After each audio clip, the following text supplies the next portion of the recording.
السلام عليكم ورحمة الله وبركاته. ازيكم عاملين ايه؟ يا رب تكونوا بخير. النهارده يوم جديد وفيديو جديد، وقبل ما نبدأ الفيديو زي ما متعودين نصلي على الحبيب. اللهم صل وسلم وزد وبارك عليك يا حبيبي يا رسول الله. وكمان ما تنسوش تدعموني بلايك وتحطوا لي كده كومنتات حلوة تحفزني وتشجعني ان اقدر اكمل معاكم. وحشتوني وحشتوني وحشتوني بجد يا جماعة، بتوحشوني من فيديو لفيديو، بتوحشوني.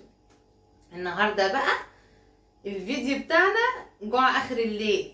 قولوا لي بقى كده في الكومنتات انتوا زيي ولا لا، عشان اكيد الناس كلها زي ما هستحاله اكون انا لوحدي اللي كده.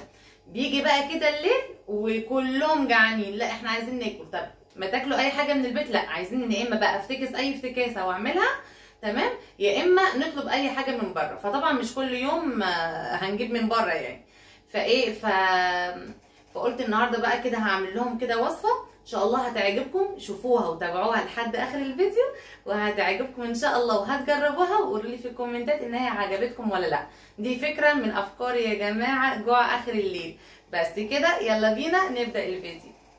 بصوا بقى يا بنات، بنص كيلو دقيق هسدلهم جوع اخر الليل زي ما انتم ما شايفين كده. هتقولي لي طب هتعملوا لهم ايه يا هبه؟ عشان طبعا ما قلتلكمش في المقدمه تمام. هعمل لهم كده رول ومحشي كده بالفرانكفورتر، اللي هو السوسيس اللي هو التخين ده شويه يعني. طبعا هتشوفوا كل حاجه على طبيعتها، بس اول حاجه دلوقتي هنعمل ايه؟ هنعجن العجينه بتاعتنا ونخليها تخمر ونشوف بعد كده هنعمل ايه. بصوا نص كيلو كده دقيق. عايزه اقول لكم بقى ان ايه، يعني مش هاخده كله، هخلي شويه صغيرين عشان انا يعني ممكن ما اضمنش ايه نفسي يا الخيبه. بصوا اهو الدلع، الحبه اللي انا هخليهم الدلع. يلا حصل خير، دلق الدقيق خير تمام. والله نسيت كنت بقول لكم ايه، اتخضيت. كنت بقول لكم تقريبا يعني ده اللي انا متذكراه، ان انا هخلي شويه عشان لو العجينه احتاجت شويه دقيق، لو طريت شويه فاقدر ان انا بس انا مش بعرف ابقى بعمل حاجه على فكره واتكلم، ما علينا. عايزاكم بقى ان شاء الله، هي في الاخر ان شاء الله هتعجبكم اهو.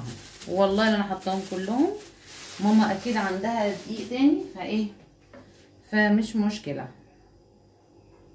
ندخله كده زي ما انتم ما شايفين كده تمام. هضيف على الدقيق معلقه كده صغيره من الزعتر او اقل منها يعني. بصوا هو كده حلو جدا تمام. من الزعتر، وكمان شويه من الملح، يعني يعني مش، لا هو اكتر من الذره يعني شويه كده زي ما انتم ما شفتوا. بصوا بقى معايا كوبايه من الميه تمام. هضيف لها معلقه سكر. الميه يا جماعه مش مغليه يعني، مش سخنه، سوري مش سخنه، لان الجو حر فمش مشكله، عشان ما موتش بس الخميره تمام. ومعايا كيس خميره هستخدمه كله تمام.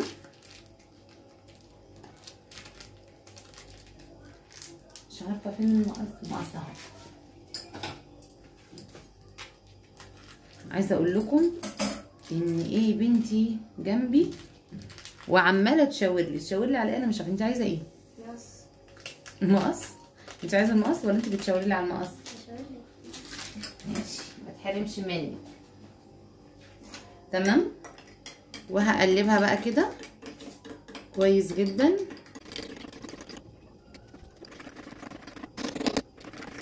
بس هي دي مكونات العجينه، مش هحط اكتر من كده حاجه.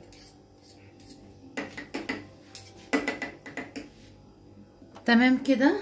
هبدأ بقى ان انا اضيف الخميرة على العجينة زي ما انتم ما شايفين كده، وهبدأ بقى ان انا اعجنها. هو في ايه الدقيق عمال كده يدلق ليه؟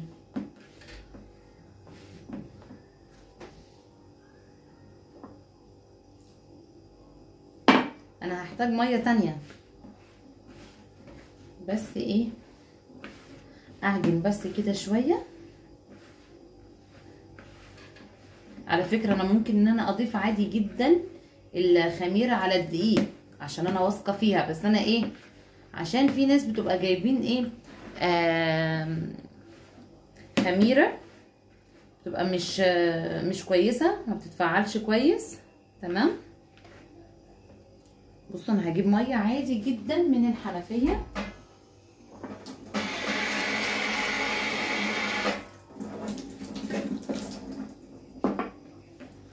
حط شويه شويه بس كده عشان ايه، عشان بس تبقى العجينه تمام. هو في ايه، انا في حاجه غلط، انا النهارده والله العظيم في حاجه غلط.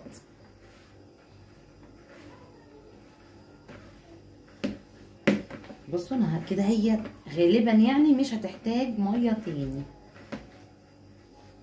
غالبا مش هتحتاج ميه تاني. لا مش هتحتاج ان شاء الله ميه تاني. بصوا زي ما شايفين كده هفضل اعجن بقى فيها كده.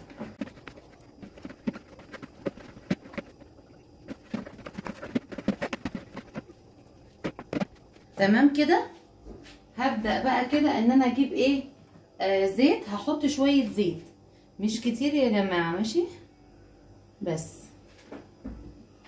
هعجن برضو واشوف لو محتاجة شوية، بس هي الحبة اللي انا حطيتهم مش هتحتاج ايه عليهم حاجة يعني، لاني كمان انا هقليها في الزيت. بصوا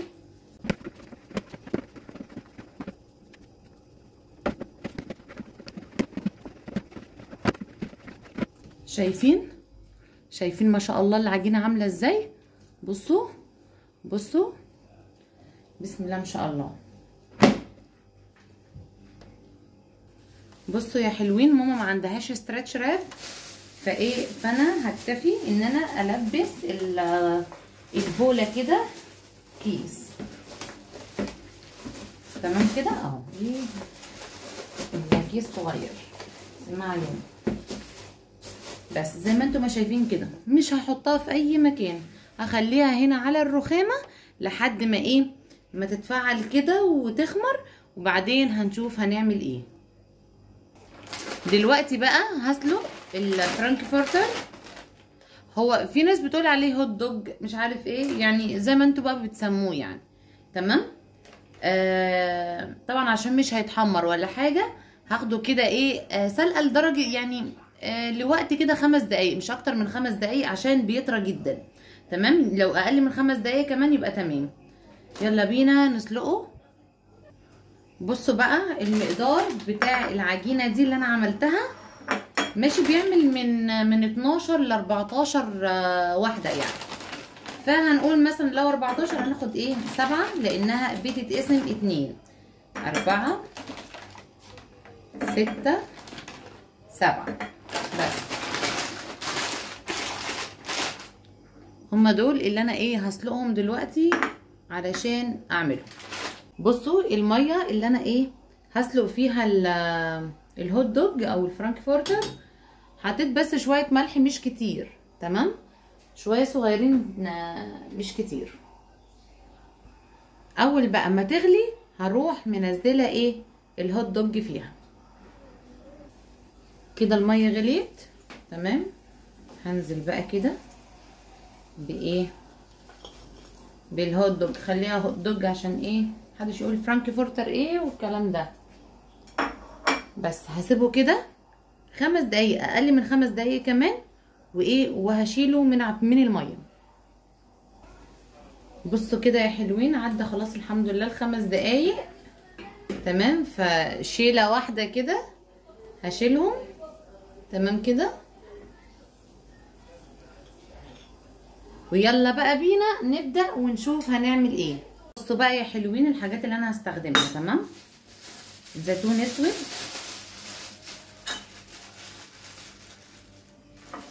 كنت جايباه والله عايزه اقول لكم بقاله يعني كام يوم كده حلوين، وما عملتش بيه اي حاجه، بس كان حظهم بقى. تمام. زيتون اسود.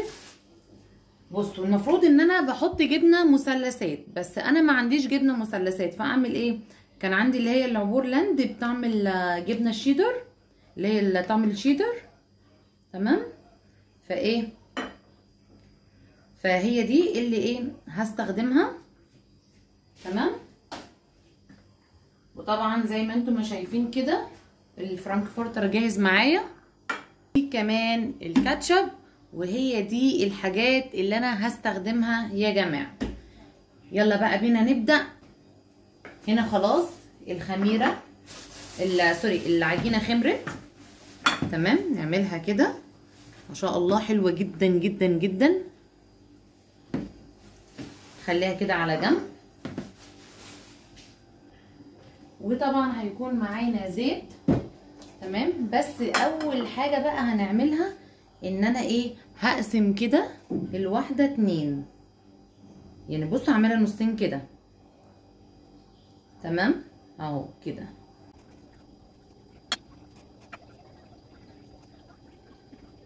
وكده تمام. هجيب كده بقى صينيه، علشان الصينيه دي بقى انا هشتغل عليها يا جماعه. بصوا الصينيه دي انا هشتغل عليها. تمام. ولازم كمان ابقى معايا معلقه صغيره، لازم معلقه كمان صغيره تبقى معايا. اول حاجه هعملها ان انا ايه هاخد نقطه زيت كده.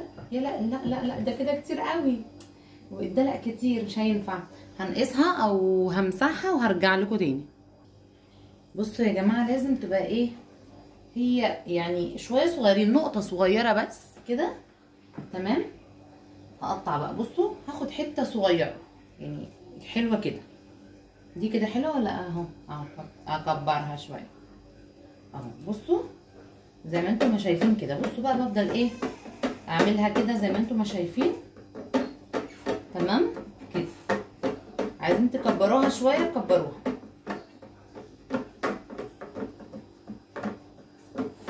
شايفين كده. حط واحده على قدها، حط واحده كده زي ما انتم ما شايفين. انا عايزه اشوف كده انتوا شايفين كويس ولا لا. اول واحده كده، واروح عامله ايه حاطه عليها حته جبنه كده. تمام. هي بمقدار نص ايه مثلث اللي هي جبنه مثلثات. واحط زيتون زي ما انتم ما شايفين كده. الشيف هبه معاكم. تمام. والكاتشب زي ما انتم ما شايفين كده. هي خلصت ولا ايه؟ لا ما خلصتش. تمام. تمام. هنعمل ايه بقى؟ المفروض كنت كبرت العجينه شويه، بس ما علينا هي حلوه كده عادي تنفع يعني. هقفلها اول حاجه من الجناب، وبعدين اخد ايه الجزء اللي قدامي كده وهلفها كده رول. ايه رايكم؟ شايفينها تبقى ايه بالشكل ده.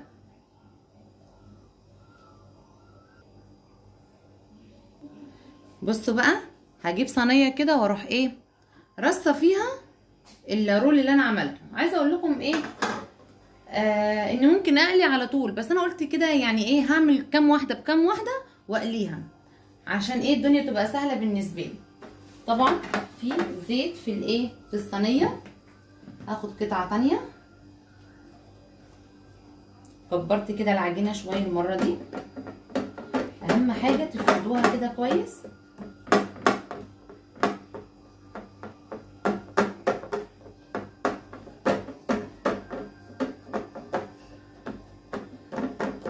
معلش اتقطعت مني بقى. حط كده قطعه كده وعليها الجبنه. انا يا جماعه غسل ايديا كويس جدا والله، كل مرحله بعملها بغسل ايديا كويس جدا. وكمان بقى الزيتون كده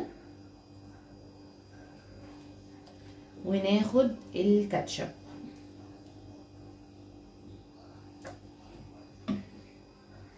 هنقفل من الجنب ده وهنقفل من الجنب ده، ناخد كده من قدامنا وايه ونلف. اتقطعت مني بس ايه معلش، انا هحاول ان انا ايه اهو هعملها كده اهو شويه بس مش مشكله اهي. هكمل الجزء اللي انا هعمله وهرجع لكم تاني. يلا بقى دلوقتي هنبدأ ان احنا ايه نقلي الرول. حط الزيت كده يسخن، بس يا جماعة لازم نكون موطيين، يعني اول ما الزيت يسخن هنوطي خالص علشان العجينة تستوي كويس.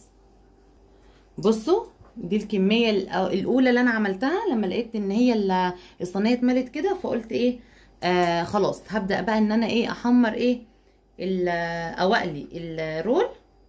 تمام، احطها كده. هي سخنت زي ما قلت لكم، اول ما سخنت رحت ايه موطيه خالص اهو، شايفين؟ اوطي كده عشان ايه؟ عشان تستوي كويس من جوه وبره وكل حاجه. بعيد قفلها تاني عشان ما تتفتحش يا حبيبي. اتلسعت، الزيت طرطش على ايدي.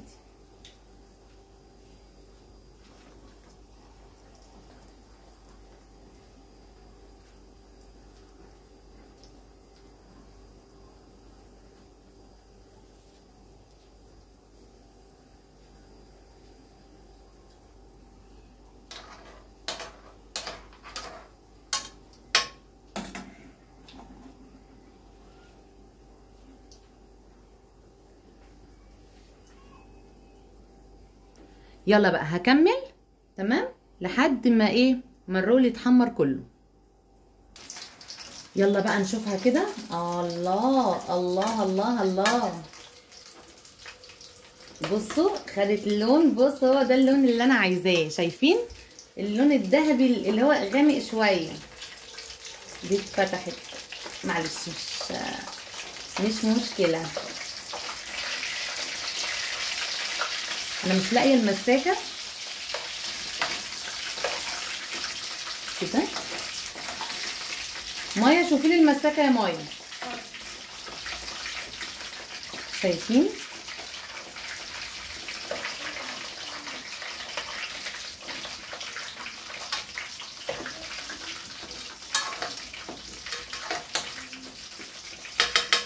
تستوي بقى كده بالكامل وهوريها لكم. قولوا لي بقى شو هذا الجمال؟ ايه هذا الجمال ده يا ولاد؟ ايه رأيكم؟ بصوا والله العظيم مش عارفه الكاميرا ليه مغمقاها، بس والله العظيم لونها تحفه، لونها ذهبي وتحفه تحفه تحفه. بس كده، قولوا لي بقى ايه رأيكم في ايه في جوع اخر الليل. دي بقى ايه وصفه كده سهله، جربوها وقولوا لي رأيكم ايه في الكومنتات. بس كده، واشوفكم في فيديو جديد واقول لكم مع السلامه.